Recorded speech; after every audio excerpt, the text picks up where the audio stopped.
오늘도 주님을 찬양합니다. 할렐루야. 오늘도 주께서 우리 예배를 받으시는 줄로 믿습니다. 내 병거의 환상이라, 그런 제목으로 말씀드립니다. 이 병거라고 하는 것은 말이 한 마리 혹은 두 마리, 많게는 네 마리까지 끄는 그런 전쟁에서 사용되는 마차입니다. 마차. 오늘날에는 탱크와 같다고 장갑차나 탱크와 같다고 볼 수 있는 이 병거는 전쟁에서 아주 위력을 발휘하는 그런 전쟁에 쓰이는 마차, 말이 끄는 마차를 병거라 그렇게 말하는데, 네 병거에 네 색깔의 말들이 이렇게 끄는 모습을 봤다. 붉은 말, 또 검은 말, 또 하얀 말, 백말, 그 다음에 오름진 말들이 각각 병거를 이었더라. 그래서 스가랴가 이 환상을 봤지만 이것이 무슨 뜻인 줄 몰라. 여러분도 그렇고 저도 그렇고 그렇잖아요. 그래서 스가랴가 그 스가랴에게 알려주는 옆에 그 천사에게 물어봤어요. 내 주에 이것들이 도대체 무엇입니까? 무슨 뜻입니까? 그럴 때에 천사가 대답하여 가로되, 5절에 그랬죠. 이는 하늘의 네 바람인데 온 세상의 주 앞에 모셔졌다가 나가는 것이라 하였더라. 하늘의 이 네 병거와 네 말은 하늘의 네 바람이다. 그러니까 병거와 말 뒷고로 네 바람이라는 말씀이죠. 이것을 이제 그 영어 성경에는 heavenly spirit라는 for heavenly spirit, 네 명의 영적 존, 하늘의 영적 존재, 그렇게 표현을 했는데 이게 많습니다. 여긴 바람이라고 그랬는데 영어 성경에는 for heavenly spirit 그랬어요. 근데 여기서 이제 중요한 것은 이 말을, 네 가지 종류의 말을 갖다가 이것이 무엇입니까 하고 말했을 때 이것은 하나님 앞에 모셔서는 네 바람이라. 바람이 뭘까? 이 병거는 뭐고 말은 뭐고 바람은 뭐냐? 우리가 성경적으로 찾아보면 히브리서 1장 그 7절에 보면은 그런 말씀이 있어요. 히브리서 1장 7절에 보면 하나님께서는 그 천사들을 바람으로 사용하신다, 불꽃으로 사용하신다, 그렇게 말씀하세요. 그러니까 하나님께서는 천사를 바람으로 혹은 불꽃으로 사용하신다 라는 말씀이 나옵니다. 그러니까 이 네 말은 네 바람인데, 이 바람이 뭐냐? 이 네 바람은 네 명의 하나님의 일을 행하는 천사다. 그러니까 heavenly spirit이 맞죠. 하늘의 영적 존재, 하늘의 영, 그게 맞는 거예요.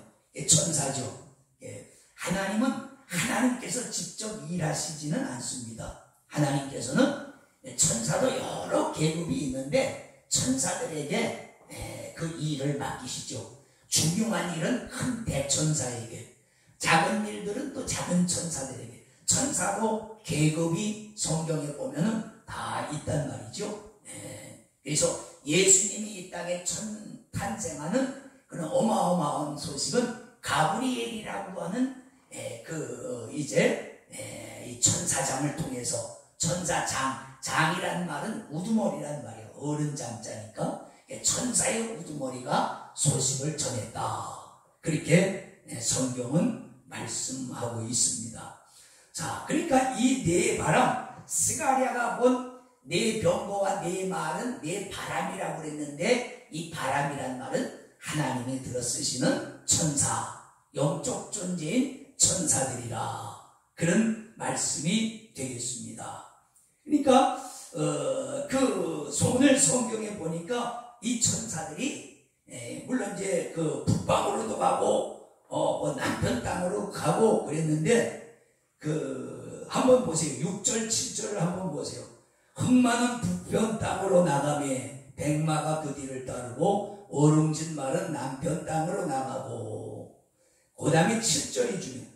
건장한 말은 나가서 땅에 두루 다니고자 하니 그가 이르되 너희는 여기서 나가서 땅에 두루 다니라. 이거 두루 다닌다는 말이 2번 연속해서 반복되죠. 이 말은 무슨 말이에요? 이 땅에는 우리 눈에는 보이지 않지만 하나님의 영을 받들기 위한 영적 존재들이 이 땅에는 수도 없이 쉼 없이 두루 다닌다, 그 말이에요. 예. 온 땅에 하나님 앞에 모셔섰다는 말은 하나님이 천사들 땅에서 온 땅을 감시하시고 살펴보신다는 얘기예요. 오늘 스가랴서 6장 6절로 7절에 그랬잖아요. 천사들이 혹은 북쪽으로 가고 혹은 남쪽으로 가고, 또 어떤 천사들은 땅에 두루 다닌다. 천사들이 끊임없이 우리가 살고 있는 이 땅을 두루 순찰해서 그것을 보고 하나님 앞에 보고하는 거예요. 그리고 하나님의 일을 천사들이 하는 거예요. 하나님이라고 나타나지만 사실 하나님이 직접 오지는 않고 하나님의 이름으로 오는 천사들입니다. 그래서 구약 성경을 읽다 보면, 창세기를 읽다 보면 헷갈릴 때가 많아요. 어떤 데는 같은 문장인데 천사라고 그랬다, 또 주님이라고 그랬다, 하나님이라고 그랬다. 그 말은 뭐냐면 하나님의 명령을 받은 천사가 와서 하나님의 뜻을 이루기 때문에 사람 눈에서 볼 때 그렇게 표현하는 거예요. 네. 그래서 오늘도 천사가 쉼 없이 우리가 살고 있는 이 땅에 우리 눈에는 보이지 않지만 두루 다니면서 하나님의 뜻을 행하신다. 그럼 천사만 다니느냐? 아니에요. 욥기 1장에 가보면 하나님께서 그 하늘에서 회의를 하는데 사탄에게 그럽니다. 사단아, 너는 어디를 갔다 왔느냐? 그러니까 사단이, 네, 제가 이 땅 여러 곳에 두루 다녀왔나이다. 1장과 2장에 2번 나와요. 사탄아, 네가 어디서 왔느냐? 그러니까 내가 땅을 두루 다니다가 왔습니다. 그랬더니 사탄도 우리가 살고 있는 이 땅을 두루 다닌단 말이야. 하나님께서 그러면 네가 두루 다니면서 내 종 욥을 주의하여 보았느냐? 주의해서 살펴봤느냐? 세상에 그와 같은 사람이 없다. 사탄 앞에서 이제 그 욥을 하나님이 칭찬하시는 모습을 보는데, 거기 사탄이 내가 이 땅에 두루 다녔단 말은 골고루 빠짐없이 다 다닌단 말. 왜 다녀요? 어디 죄 짓는 사람이 없나? 죄를 지면 그걸 적어다가 하나님 앞에 보고하는 거예요. 또 있죠. 베드로전서 5장 8절에는 더 섬뜩한 얘기. 깨어라, 우는 마귀가 우는 사자와 같이, 배가 고파서 우는 사자와 같이 삼킬 자를 두루 다니면서 찾는다는 거예요.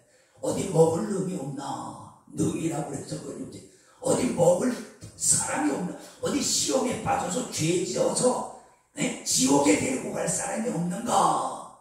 삼킬 자를 두루 찾고 거기서 택한 자라도, 택한 자, 이미 예수 믿고 구원받은 사람까지도 타락시켜서 지옥으로 데리고 갈까 하고 찾는다는 얘기예요.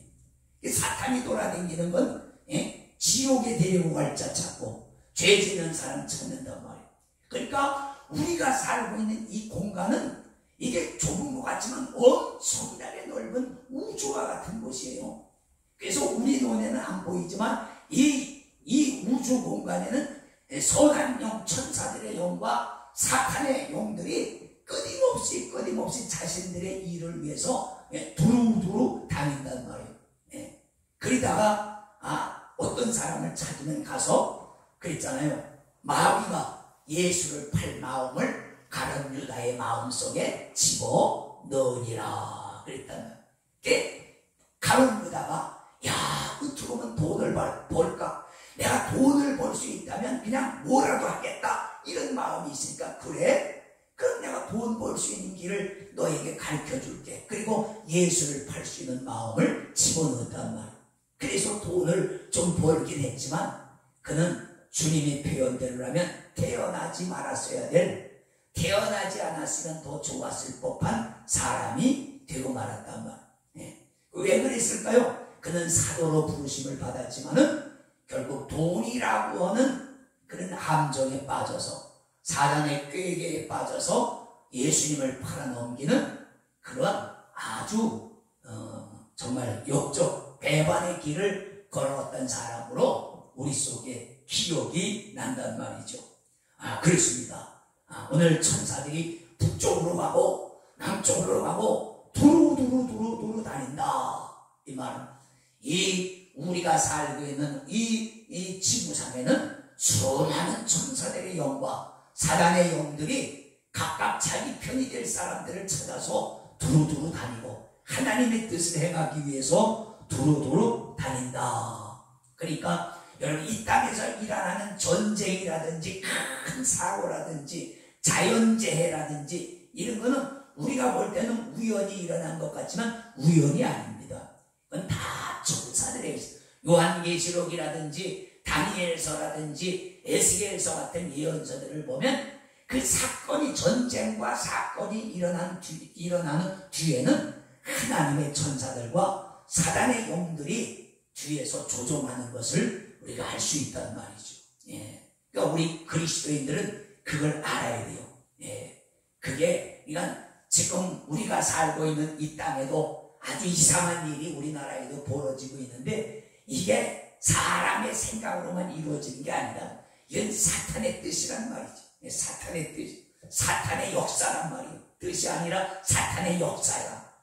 사탄이가 아주 우리 민족이 예수 잘 믿고 교회가 많고 세계 선교를 미국과 함께 같이 두 쌍둥이차가 세계 선교를 이끌어가니까 어떻게 우리나라를 공산화시키고 우리나라를 가난하게 만들어. 가난하면 선교 못해요. 아프리카 사람들이 선교합니까? 못하잖아요. 미국과 우리나라와 같이 경제적으로도 부흥이 돼야 선교도 하는 거예요. 그러니까 사탄이가 어떻게든지 대한민국을 그냥 가난하게 만들고 나라가 망하게 만들고 공산화되게 만들고. 여러분, 공산주가의 교회, 북한의 교회가 있습니까, 여러분? 이번에도 그 뉴스 보니까 중공에서 제일 큰 그 조선족 교회 목사가 체포가 됐다고 그 뉴스에 나왔던데, 그래요. 공산주의 국가는 이 기독교를 핍박을 합니다. 물론 무슬림을 통해서, 힌두교를 통해서도 핍박하지만 오늘날에 가장 정확한 공산주의 사상은 하나님과 완전히 반대되는 사상이거든요. 그걸 우리가 체험한 나라가 우리나라 아니에요? 우리나라를 보세요. 우리나라가 삼천리가 있는데 반이 딱 갈라져. 북한에는 교회가 하나도 없고 그 붉은 땅, 남한 쪽에는 사람들이 교회가 너무 많다 그러고, 이 현상을 어떻게 여러분 설명할 겁니까? 공산당이 들어온 곳에는 여러분 하나님의 복음이 설 자리가 없어요. 부흥운동이 평양에서, 원산에서 먼저 이루어졌지만 지금 거기는 교회가 하나도 없단 말이에요. 그러니까 우리가 공산당이 이 땅에서 물러가도록 기도해야 되고, 우리가 나라와 민족이 부흥되고 발전되기 위해서 기도해야 된다. 자, 그런데 중요한 것은 8절, 오늘 말씀의 8절. 그가 외쳐 내게 일러 가라되 북방으로 간 자들이 북방에서 내 마음을 시원하게 하였느니라. 자, 6절에 보면 검은 말이 북편 땅으로 가고 100마리 그 뒤를 따라갔다 그랬잖아요. 그런데 그 북편으로 간 검은 말이 북편 땅에서, 여기 내 마음을, 여기서 내 마음은 하나님의 마음입니다. 하나님의 마음을 시원하게 했다. 그 말은 하나님이 원하시는 일을 아주 잘 해냈다, 그런 뜻입니다. 성경에도 보면 사도 바울이 있잖아요. 그 사람은 하나님과 나의 마음을 시원하게 하였느니라. 저와 여러분도 그런 사람 되기를 축원합니다. 하나님의 마음을 시원하게 해드리는 사람. 그렇습니다. 성도들을 시원하게 하는 사람. 근데 이 북편으로 간 자들 천사가 하나님의 마음을 시원하게 했다. 그럼 이스라엘 쪽에서 북쪽은 어디냐? 그 당시 이스라엘에서 본 북쪽은 바벨론. 이스라엘을 멸망시킨 바벨론이 있는 쪽이 북쪽이란 말이에요. 그래서 이 말은 이 스가랴 당시에 앞으로 하나님께서 바벨론을 심판하실 것을 예고하시고, 우리 성경 역사대로 본 바벨론은 결국 망하게 되는 것을 보게 됩니다. 요한계시록에 가보면 그렇죠. 무너졌도다 무너졌도다 큰 성 바벨론이요 그랬다. 바벨론은 결국 그래서 역사에서 심판을 받습니다. 하나님께서는 이스라엘이 범죄할 때에, 북왕국 이스라엘이 우상숭배에 빠질 때에 아시리아라고 하는 나라를 쳐서, 아시리아라는 나라를 통해서 북왕국 이스라엘을 심판하고 그 후에 아시리아도 심판해 버렸단 말이에요. 그러니까 똥친 막대기는 가지고 다니는 게 아니라 버리는 거야. 뱀 잡은 막대기는 쓸 때는 욕이 나게 쓰지만 쓰고 난 다음에 버리는 거야. 유다 백성들이, 남유다 왕국 유다 백성들이 범죄할 때 하나님은 바벨론 아시리아 왕을 통해서, 느부갓네살 왕을 통해서 이 유다를 심판하시고 멸망시키시고 그 다음에 바벨론 왕국을 멸망시켜 버렸습니다. 그러니까 하나님은 그렇게 쓰시는 거예요. 나라를 심판하실 때는 나라를 통해서, 사람을 심판하실 때는 사람을 통해서, 그렇게 환경을 통해서 또 심판하시는 것입니다. 그러니까 스가랴 당시에는 북쪽에 있는 바벨론의 멸망을 예고하는 것이고, 또 이것은 항상 예언은 이중성이 있다. 그 당시에 이루어지고 나중에 또 이루어지는 이중성이 있다고 성경은 분명히 말씀하고 있습니다. 그리고 그 당시에는 북방에 있는 바벨론, 이미 바벨론은 멸망했잖아요. 그럼 이 성경 끝 소용없어요? 아니에요. 이제 또 한 번 하나님께서는 북쪽으로 천사들을 보내서 북쪽에 있는 대적들을 멸망시킬 것입니다. 이거는 이제 에스겔서, 여러분들이 시간 있으면 이제 예배 끝나고 에스겔서 38장을 읽어보시면 큰 참고가 될 거예요. 마지막 때에 하나님께서는 북방에 있는 민족 곡과 마곡을 통해서 그 이스라엘을 치시고, 그 다음에 그 곡과 마곡을 이스라엘 땅에 초대로 내려와서 이스라엘을 이제 그 멸망시키려고 쳐내려온 그 곡과 마곡의 연합군대, 거기서 이제 대체로 성경학자들은 곡과 마곡을 러시아로 지금 보고 있습니다. 러시아. 그 다음에 거기 이제 나오는 이게 현대적으로 해석함, 그 다음에 터키 같은, 그 다음에 이제 이 남쪽에 있는 이제 구수, 에티오피아, 리비아, 그 다음에 그런 나라들 연합, 지금 다 대부분 독재 국가와 사회주의 국가들입니다. 이 마지막 때 하나님께서 러시아를 우두머리로 삼는 그런 연합 군대를 만들어 가지고 이스라엘을 물밀듯 치고 내려와서, 그래서 마지막 때 그 전쟁을 아마겟돈 전쟁이라고 이렇게 우리가 요한계시록에서 표현을 했는데, 그게 인류의 마지막 전쟁이고 심판적 전쟁입니다. 그때 하나님은 전쟁을 통해서 사단의 군대들을 이스라엘 땅으로 불러다가 아마겟돈이라고 하는 곳에서 그들을 다 심판하실 것이라고 명령하셨습니다.